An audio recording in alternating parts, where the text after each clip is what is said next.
Et puisque le péché, c'est l'incrédulité, un croyant ou un chrétien, il est déjà appelé chrétien. Déjà, le mot chrétien signifie comme Christ ou encore semblable à Christ. Et comme il est semblable à Christ dès le départ, c'est un croyant, il a cru dans la parole de la promesse et il a réussi la promesse en question et il vit de cette promesse-là. Alors, il ne peut jamais être appelé incrédule parce qu'il croit à la parole. C'est ça, un chrétien. C'est ça, un croyant. Alors, vous direz, bon, c'est un croyant, donc il ne va plus encore commettre d'erreurs, il ne va plus, disons, il ne va plus pécher, il ne va plus injurier, mais il arrive que nous voyons des chrétiens qui agissent mal, qui injurient, qui mentent. Oui, ça arrive. Plus que cela même, il peut même commettre adultère ou impudicité, ça arrive dans la vie chrétienne, c'est possible. Mais est-ce que c'est ce qui explique réellement que cet homme n'est pas, ou cette femme-là n'est pas chrétienne ou chrétien? Certainement pas. Parce qu'un véritable enfant de Dieu, celui qu'on appelle réellement chrétien, étant donné que c'est un croyant et qu'il ne peut pas être incrédule, il croit à la parole, c'est la parole qui conduit cette personne-là.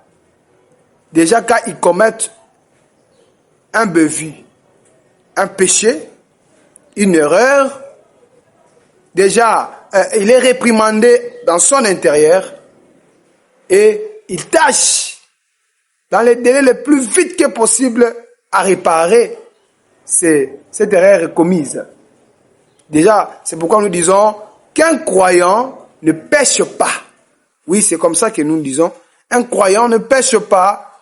Un chrétien ne pêche pas parce que dès le départ, il n'est pas un incrédule.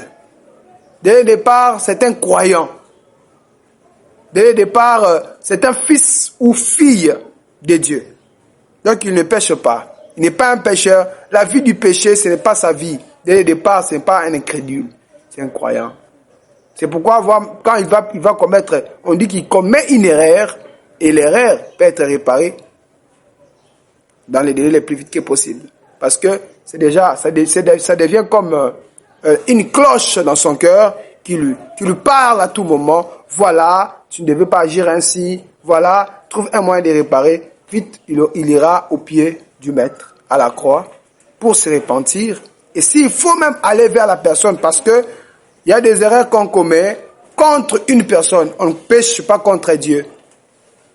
Alors, c'est pourquoi Jésus-Christ dit, quand vous êtes prêt à offrir votre sacrifice, et que vous vous souvenez que il y a ça ne va pas, il y a un malentendu, il y a pas de l'attente entre toi et un frère quelque part, tu vas abandonner ton sacrifice et tu iras vers la personne à qui vous avez un problème. C'est peut-être toi qui étais la source du problème, ou peut-être lui, que l'un ou l'autre ait raison ou pas.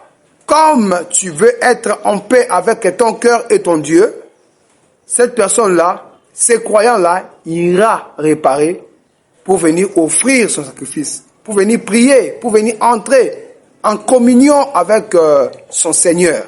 Voilà un croyant, parce que dès le départ, il ne pêche pas, il commet juste une erreur et très vite, il tâche à réparer cette erreur-là.